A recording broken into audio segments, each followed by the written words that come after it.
Bonjour tout le monde, c'est Sandrine. Alors je suis très heureuse de vous retrouver aujourd'hui pour vous parler des petits horoscopes, de l'horoscope des lions pour le mois d'octobre. Alors je suis un petit peu à la bourre ce mois-ci parce que j'ai eu une semaine très chargée. J'ai eu une fin septembre assez agitée, donc du coup voilà, j'ai pris un petit peu de retard. Donc aujourd'hui, je vais vous parler de votre signe. Alors bien sûr, ça reste général, c'est un tirage qui parlera peut-être pas à tout le monde. J'ai utilisé le Radiant Rider-Waite Tarot ainsi que le Normand de Kathleen Matthew que j'aime beaucoup, qui se prête bien avec les énergies de cet automne, et l'oracle du Corbeau que j'aime aussi, qui est très bien pour avoir un petit conseil pour ce mois-ci. On va regarder la carte centrale qui va nous parler de l'énergie de ce mois-ci, et nous avons la très belle carte du monde. Donc ici, ce mois-ci, on vous annonce la réussite et le succès dans vos entreprises. Ça nous parle de reconnaissance également. Vos efforts sont ici récompensés, qu'ils soient relationnels, professionnels ou alors financiers par exemple. C'est une carte également qui nous parle de sortie, d'invitation, de communication avec le monde extérieur. Donc bien sûr avec tous les réseaux sociaux qui peuvent également exister. Vous êtes au centre de cette carte, donc vous êtes le chef d'orchestre de votre vie.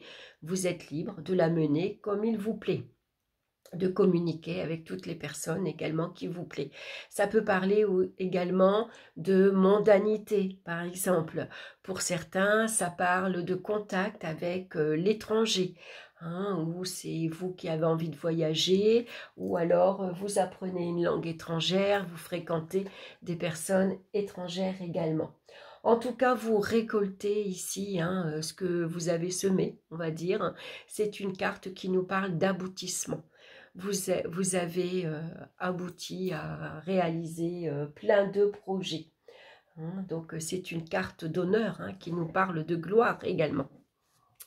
On va regarder maintenant dans le domaine sentimental. Qu'est-ce qu'on a ? On a ici la carte de la femme suivie du magicien.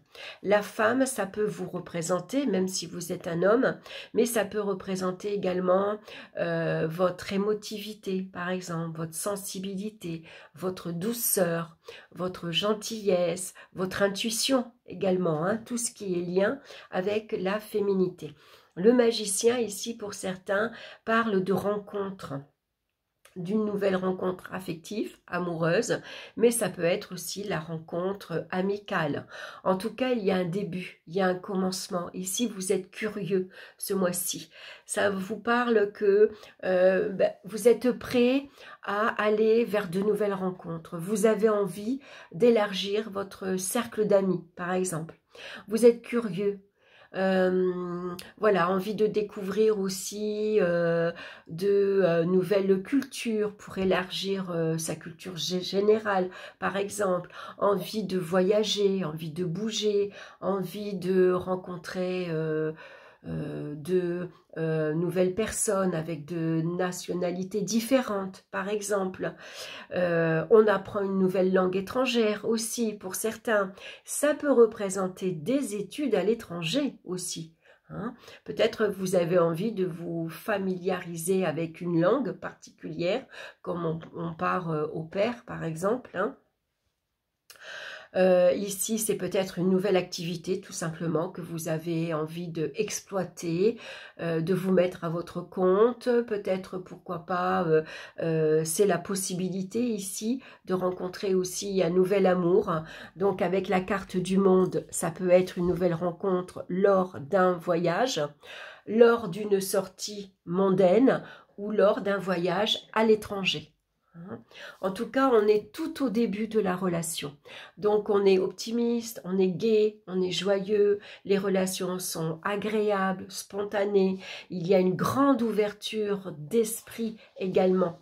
Si vous commencez une relation, on vous demande de voir les choses en grand, d'avoir une vision large sur tout ce qui peut, sur tout ce que cette relation peut apporter.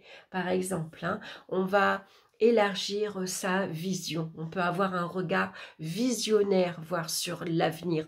On se projette en grand sur les mois, les années à venir, par exemple.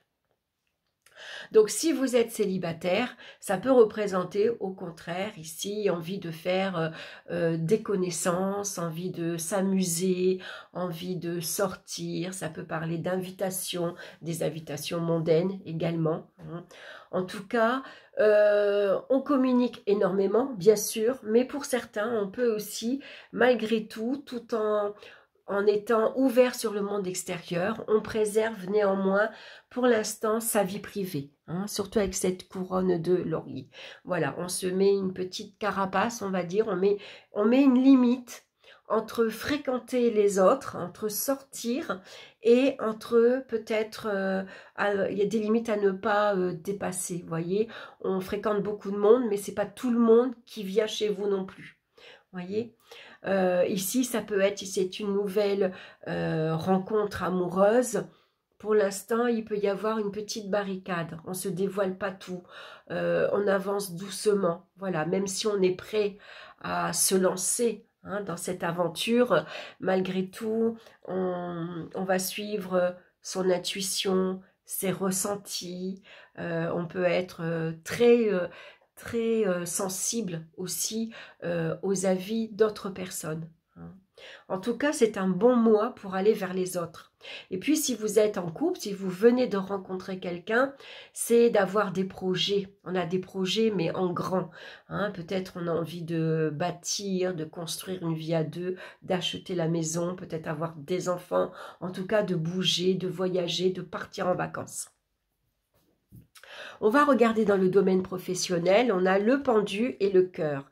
Alors, le pendu et le cœur ici signifie que vous aimez ce que vous faites, vous aimez votre travail. Avec le pendu, on s'investit énormément, on sait donner de sa personne.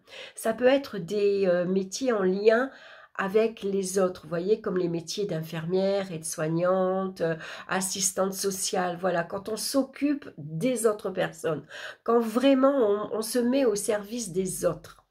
Pour certains, ça peut représenter ici une pause, un arrêt, voilà, parce que vous avez envie de faire ce qui vous plaît, et ce qui vous plaît, vous, pour le moment, pour certains ici, c'est de prendre une année sabbatique pour aller faire le tour du monde, par exemple, découvrir le monde.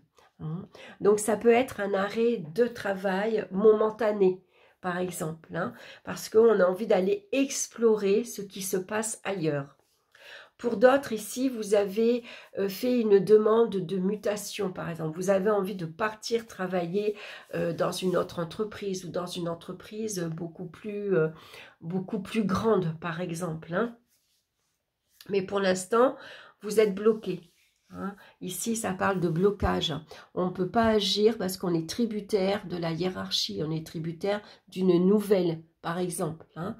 Ça ne dépend pas de nous, on peut être bloqué par des circonstances extérieures. Hein, mais on voit ici que vous avez envie de vous ouvrir au monde extérieur. Ici, peut-être que professionnellement, vous avez envie de faire un métier qui vous plaît, que vous aimez, travailler dans une ambiance agréable, dans un cadre idyllique, envie de faire ce que vous aimez, tout simplement. Vous en avez marre de vous sacrifier et de prendre le premier job qui se présente. Là, maintenant, par exemple, vous avez toujours eu envie, par exemple, d'être infirmier. Et puis, pour l'instant, vous travaillez dans des boutiques, dans des magasins, où vous avez envie de travailler dans la publicité, par exemple. C'est votre rêve. Et puis, pour l'instant, vous travaillez, vous êtes secrétaire ou vous êtes vendeur. C'est pas du tout ce que vous aviez envie de faire. Alors que là, maintenant, on en a marre de se sacrifier. On veut faire ce que l'on aime, ce qui nous plaît. Et peut-être que vous avez envie, justement, vous réfléchissez pour comment ici... Oh, pardon, mon chéri. C'est bon, c'est Mabo qui est à côté, qui dort sur le bureau. Ici, on voit que il faut prendre ce temps d'arrêt ici. Alors, pour certains, ça peut représenter un arrêt de travail, par exemple, parce que vous vous êtes blessé, parce que vous êtes malade, vous avez le Covid, vous avez une grippe, vous avez un rhume, ou parce que vous vous êtes arrêté, parce que vous êtes blessé, vous êtes tordu la cheville, ou parce que vous faites une pause, parce que vous avez envie de... Vous avez envie de vous tourner vers autre chose. Vous voyez, le pendule a la tête à l'envers. Et puis, ça lui permet ici, pendant cette pause, pendant ce temps d'arrêt, de regarder le monde. Qu'est-ce que je peux faire? Quel métier je peux envisager où je pourrais travailler dans une entreprise multi